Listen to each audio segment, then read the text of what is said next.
ছাত্ৰ ছাত্ৰীসকল তোমালোকৰ কাৰণে এটা খুবেই ভাল খবৰ লৈ আহিছোঁ যদি তোমালোকৰ কাষ্ট SC বা OBC হয় তেনে ক্ষেত্ৰত তোমালোকৰ কাৰণে এই ভিডিঅ'টো খুবেই ইম্পৰ্টেণ্ট তোমালোকে শেষলৈকে চাবা তেতিয়াহে বুজি পাবা তোমালোকৰ কাৰণে আহি গ'ল প্ৰি মেট্ৰিক আৰু post matric scholarship pre matric অৰ্থাৎ যিসমূহ ছাত্ৰ ছাত্ৰী ক্লাছ 9 বা ক্লাছ 10ত পঢ়ি আছে সিহঁতে পাব প্ৰি মেট্ৰিক স্কলাৰশ্বিপ আৰু যিসমূহ ছাত্ৰ ছাত্ৰী অলৰেডি মেট্ৰিক পাছ কৰিছে সিহঁতে পাব পোষ্ট মেট্ৰিক স্কলাৰশ্বিপ হয়তো তোমালোকে হায়াৰ সেকেন্ডাৰী ফাৰ্ষ্ট ইয়াৰ বা সেকেন্ড ইয়াৰ হ'ব পাৰা বা ইউজিও কৰিব পাৰা বা পিজিও কৰিব পাৰা সেইসমূহক পোষ্ট মেট্ৰিক কেটেগৰীত ধৰা হ'ব তো pre matric scholarship for SC students তোমালোকে চাব পাৰা যে ক্লাছ 9 আৰু ক্লাছ 10ৰ ছাত্ৰ ছাত্ৰীসকলে পাব pre matric scholarship for SC students of parents or guardian engage in unclean occupation যিসমূহ ছাত্ৰ ছাত্ৰীৰ গাৰ্জেন বা পিতৃ মাতৃ আনক্লিন অকুপেশ্যনৰ লগত জড়িত সিহঁতে ক্লাছ 1ৰ পৰা ক্লাছ 10লৈকে আবেদন কৰিব পাৰিব অৰ্থাৎ সিহঁতে প্ৰি মেট্ৰিক স্কলাৰশ্বিপ পাব post matric scholarship for SC students অৰ্থাৎ যিসমূহ ছাত্ৰ ছাত্ৰী মেট্ৰিক পাছ কৰিলে অলৰেডি আৰু হায়াৰ সেকেন্ডাৰী ফাৰ্ষ্ট ইয়াৰে হওক বা সেকেন্ড ইয়াৰ হওক বা UG first year second year third year বা পোষ্ট গ্ৰেজুৱেশ্যনো যদি কৰি আছে অৰ্থাৎ মাষ্টাৰ্ছ কৰি আছে তেনে ক্ষেত্ৰতো সিহঁতে পোষ্ট মেট্ৰিক স্কলাৰশ্বিপ পাব pre matric scholarship to OBC students class 9 and class 10 তো যিসমূহ ছাত্ৰ ছাত্ৰী OBC হয় আৰু ক্লাছ 9 বা ক্লাছ 10ত পঢ়ি আছে তেনে ক্ষেত্ৰত সিহঁতেও কিন্তু প্ৰি মেট্ৰিক স্কলাৰশ্বিপ পাব একেবাৰে লাষ্টত আছে post matric scholarship to OBC students তো যিসমূহ ছাত্ৰ ছাত্ৰী OBCৰ হয় আৰু সিহঁতে মেট্ৰিক পাছ কৰিলে অলৰেডি বা কোনোবা এখন কলেজত পঢ়ি আছে বা ইউনিভাৰ্চিটিত পঢ়ি আছে সিহঁতে পোষ্ট মেট্ৰিক স্কলাৰশ্বিপৰ কাৰণে আবেদন কৰিব পাৰিব ইয়াৰ কাৰণে কি ডকুমেণ্টছ লাগিব তোমালোকক কৈ দিওঁ প্ৰি মেট্ৰিক আৰু পোষ্ট মেট্ৰিক স্কলাৰশ্বিপৰ কাৰণে যিসমূহ ছাত্ৰ ছাত্ৰী SC আৰু OBC হয় সিহঁতৰ কাষ্ট চাৰ্টিফিকেট লাগিব তো কাষ্ট চাৰ্টিফিকেট যদি তোমালোকৰ নাই অতি সোনকালে বনাই লোৱা আৰু কেনেকৈ বনাবা তাৰ ভিডিঅ' মই অলৰেডি এই চেনেলত দিছোঁ বা যদি তোমালোকৰ দৰকাৰ হয় এতিয়া আপডেটেড চিষ্টেমটো মই তোমালোকক দি দিম যে তোমালোকে কেনেকৈ কাষ্ট চাৰ্টিফিকেটখন পাব পাৰা বা কাষ্ট চাৰ্টিফিকেটৰ কাৰণে আবেদন কৰিব পাৰা নিজৰ মোবাইলৰ পৰাই তোমালোকে আবেদন কৰিব পাৰিবা ঘৰতে বহি তোমালোকৰ কাষ্ট চাৰ্টিফিকেটখন পাই যাবা দ্বিতীয়তে আহিব তোমালোকৰ অভিভাৱকৰ অৰ্থাৎ পেৰেণ্টছৰ এনুৱেল ইনকাম চাৰ্টিফিকেট তো ইনকাম চাৰ্টিফিকেটটো তোমালোকে ঘৰত বহিয়ে পাবা ইনকাম চাৰ্টিফিকেট যদি নাই বনাই লোৱা এবছৰ ভেলিডিটি থাকে আৰু যদি তোমালোকৰ কেইদিনমান আগত বনোৱা আছে সেই ইনকাম চাৰ্টিফিকেটো কিন্তু হৈ যাব আৰু যদি ভেলিডিটি শেষ হৈ গৈছে অৰ্থাৎ এক বছৰ পাৰ হৈ গৈছে তেনে ক্ষেত্ৰত তোমালোকে ফ্ৰেছলি বা নতুনকৈ ইনকাম চাৰ্টিফিকেট বনাব লাগিব আৰু কেনেকৈ বনাবা নিজৰ মোবাইলৰ পৰাই আবেদন কৰিব পাৰিবা যদি তোমালোকৰ ইনকাম চাৰ্টিফিকেট নাই কমেণ্ট ছেকশ্যনত কৈ দিবা ডেফিনেটলি আমি তোমালোকৰ কাৰণে ভিডিঅ' লৈ আনিম যে কেনেকৈ তোমালোকে ইনকাম চাৰ্টিফিকেটৰ কাৰণে আবেদন কৰিব পাৰিবা 3 নম্বৰত আছে বনফাইড চাৰ্টিফিকেট তো বনফাইড চাৰ্টিফিকেট তোমালোকে কলেজৰ পৰাই পাবা বা স্কুলৰ পৰাই পাবা যোন স্কুলত বা যোন কলেজত বা যোন ইউনিভাৰ্চিটিত তোমালোকে পঢ়ি আছা তাৰ পৰাই তোমালোকক বনফাইড চাৰ্টিফিকেট দিব তোমালোকে যেতিয়া অনলাইনৰ প্ৰচেছটো কৰিবা তেতিয়া তাৰ পৰা জেনেৰেট হৈ যাব মই কমপ্লিট অনলাইন প্ৰচেছটো তোমালোকক দেখুৱাম আৰু লগতে তোমালোকে চাৰ্টিফিকেট ক'ত পাবা তেতিয়াই তোমালোকে গম পাই যাবা যে বনফাইড চাৰ্টিফিকেট তোমালোকে ক'ৰ পৰা আৰু কেনেকৈ ডাউনলোড কৰিবা বা তাত সিগনেচাৰ কেনেকৈ ল'বা আৰু যিসমূহ ছাত্ৰ ছাত্ৰী SC কেটেগৰীৰ হয় আৰু সিহঁতে প্ৰি মেট্ৰিক স্কলাৰশ্বিপৰ কাৰণে আবেদন কৰে অৰ্থাৎ ক্লাছ 1ৰ পৰা ক্লাছ 10লৈকে যদি আবেদন কৰে সিহঁতৰ আনক্লিন অকুপেশ্যন চাৰ্টিফিকেট থাকিব লাগিব অৰ্থাৎ সিহঁতৰ পেৰেণ্টছৰ আনক্লিন অকুপেশ্যন চাৰ্টিফিকেটটো প্ৰভাইড কৰিব লাগিব যদি তোমালোকৰ লাগে ক'ৰ পৰা তোমালোকে এই চাৰ্টিফিকেট পাবা তোমালোকক কৈ দিম সেই চাৰ্টিফিকেট তোমালোকে ডিষ্ট্ৰিক্ট ছ'চিয়েল ৱেলফেয়াৰ অফিচৰ পৰা পাবা নতুবা তোমালোকে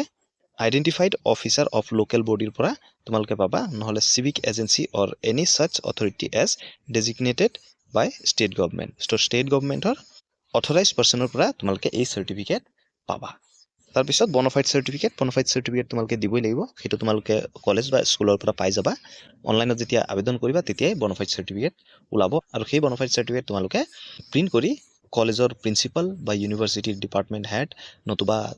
স্কুলৰ হেডমাষ্টাৰৰ সিগনেচাৰ লৈ তোমালোকে আপলোড কৰিব লাগিব কমপ্লিট প্ৰচেছ তোমালোকক দেখুৱাম যদি কোনোবা ষ্টুডেণ্টছে এপ্লাই কৰিম বুলি ভাবিছে আমাৰ ইনষ্টাগ্ৰামত কণ্টেক্ট কৰিবা ডেফিনেটলি আমি তোমালোকক হেল্প কৰি দিম এটা কেণ্ডিডেটৰ দেখুৱাই দিম যিকোনো এটা কেণ্ডিডেটৰ এপ্লাই কৰি দেখুৱাম বাকী তোমালোকে নিজৰ মোবাইলৰ পৰাই অতি সহজে এপ্লাই কৰিব পাৰিবা কিছুমান ইনষ্ট্ৰাকশ্যন দিছে ষ্টুডেণ্টছসমূহৰ কাৰণে কৈছে যে students while applying for the scholarship for above 5 schemes are hereby required to register themselves in NSP through NSP OTR app available in Google Play Store and perform face authentication for generating one-time registration number which has been made mandatory for applying for scholarship তো তোমালোকে কি কৰিব লাগিব Google Play Store পৰা NSP OTR এপটো download কৰি তাত তোমালোকে ওৱান টাইম ৰেজিষ্ট্ৰেশ্যনটো কৰিব লাগিব, অৰ্থাৎ OTR ৰেজিষ্ট্ৰেশ্যনটো কৰিব লাগিব। ইয়াৰ পিছত তোমালোকে ফেচ অথেণ্টিকেশ্যনো কৰিব লাগিব। কমপ্লিট প্ৰচেছ তোমালোকক দেখুৱাই দিম। কোনোবা এজন কেণ্ডিডেটে মোক ইনষ্টাগ্ৰামত যদি কণ্টেক্ট কৰে ডেফিনেটলি মই প্ৰচেছটো দেখুৱাব পাৰিম বা মই ভিডিঅ' বনাব পাৰিম। যিহেতু মই ঘৰৰ বাহিৰত আছোঁ, সেয়েহে মোক এটা এপ্লিকেণ্টৰ দৰকাৰ হ'ব, যাৰ এপ্লিকেশ্যনটো মই কমপ্লিট কৰিব পাৰিম। তোমালোকৰ প্ৰাইভেচি মেইনটেইন কৰা হ'ব, অৰ্থাৎ তোমালোকৰ যি ইনফৰমেশ্যন হয় সেইখিনি গোটেইখিনি হাইড কৰা যাব।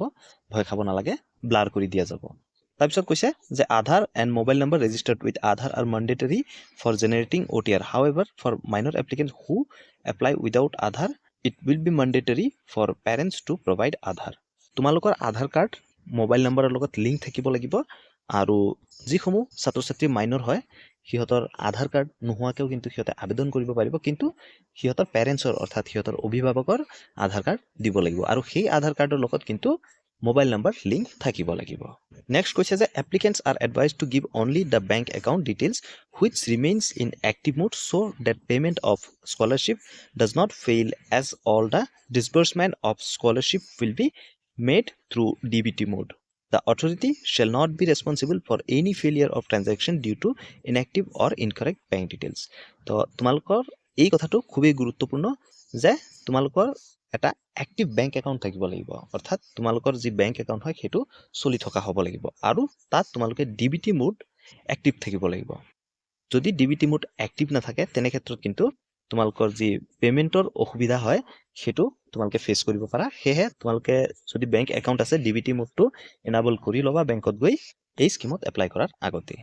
4 নম্বৰত কৈছে যে applicant to ensure that they have bank account seeded with Aadhaar number. সেইটো এটা খুবেই গুৰুত্বপূৰ্ণ কথা যে তোমালোকৰ যি বেংক একাউণ্ট হয় সেইটো আধাৰ কাৰ্ডৰ লগত লিংক থাকিব লাগিব, আৰু এইটো কম্পালচৰি হয়। 5 নম্বৰত কৈছে the above conditions will be applicable for both fresh and renewal. তো এই উপৰোক্ত যি কণ্ডিশ্যনখিনি কোৱা গ'ল সেই গোটেইখিনি যিসমূহ ফ্ৰেছ কেণ্ডিডেট হয়, অৰ্থাৎ যিসমূহে এইবাৰ আবেদন কৰিব সিহঁতৰ কাৰণেও প্ৰযোজ্য হ'ব, আৰু যিসমূহ যোৱা বছৰে কৰিছে আৰু এইবাৰ ৰিনিউৱেল কৰিব সিহঁতৰ কাৰণেও প্ৰযোজ্য হ'ব। তো ইয়াৰ টাইমলাইনসমূহ দিয়া গৈছে যে pre matric scholarship for SC students class 9 আৰু ক্লাছ 10ৰ 1 জুনৰ পৰা আৰম্ভ হৈ গৈছে অলৰেডি, আৰু লাষ্ট ডেট 30 ছেপ্টেম্বৰ 2026, আৰু তোমালোকৰ কলেজ বা স্কুলে ভেৰিফাই কৰিব পাৰিব 31 অক্টোবৰ 2026লৈকে। আৰু pre matric scholarship for SC students of parents or guardians engaged in unclean occupation class 1 to class 10। তো যিসমূহ ছাত্ৰ ছাত্ৰীৰ পেৰেণ্টছ আনক্লিন অকুপেশ্যনৰ লগত জড়িত আছে সিহঁতৰো এপ্লিকেশ্যন ষ্টাৰ্ট হৈ গৈছে, আৰু 30 ছেপ্টেম্বৰ 2026লৈকে আবেদন কৰিব পাৰিব। 31 অক্টোবৰ 2026লৈকে ভেৰিফাই কৰিব পাৰিব। পোষ্ট মেট্ৰিক স্কলাৰশ্বিপ SCৰ কাৰণেও আৰম্ভ হৈ গৈছে অলৰেডি 1 জুন তাৰিখে, আৰু 30 ছেপ্টেম্বৰলৈকে সিহঁতে আবেদন কৰিব পাৰিব। প্ৰি মেট্ৰিক স্কলাৰশ্বিপ OBCৰ কাৰণে অৰ্থাৎ ক্লাছ 9 আৰু ক্লাছ 10 যিসমূহ ছাত্ৰ ছাত্ৰী আছে সিহঁতৰো এপ্লিকেশ্যন আৰম্ভ হৈ গৈছে, 30 ছেপ্টেম্বৰলৈকে সিহঁতে আবেদন কৰিব পাৰিব। আৰু পোষ্ট মেট্ৰিক স্কলাৰশ্বিপ OBCৰ কাৰণে 1 জুনৰ পৰাই আৰম্ভ হৈ গৈছে, আৰু 30 ছেপ্টেম্বৰ 2026লৈকে সিহঁতে অনলাইন কৰিব পাৰিব। আৰু 31 অক্টোবৰ 2026 তাৰিখলৈকে তোমালোকৰ কলেজ বা তোমালোকৰ ইউনিভাৰ্চিটি বা তোমালোকৰ স্কুলে সেইখিনি ভেৰিফাই কৰিব। ভেৰিফাই কৰাৰ পিছত তোমালোকৰ যি এপ্লিকেশ্যন হয় সেইটো প্ৰচিড হ'ব বা তোমালোকে পইচাটো পাবা। অতি সোনকালে তোমালোকক অনলাইন কেনেকৈ আবেদন কৰিবা NSPত সেইটোৰ ভিডিঅ' লৈ আনিম, তোমালোকে চাই নিজৰ মোবাইলৰ পৰাই আবেদন কৰিব পাৰিবা। তাৰ কাৰণে এই চেনেলটো ছাবস্ক্ৰাইব কৰি থোৱা, যেতিয়াই মই ভিডিঅ' দিওঁ তোমালোকে যেন পাই যোৱা। ধন্যবাদ। জয় আই অসম।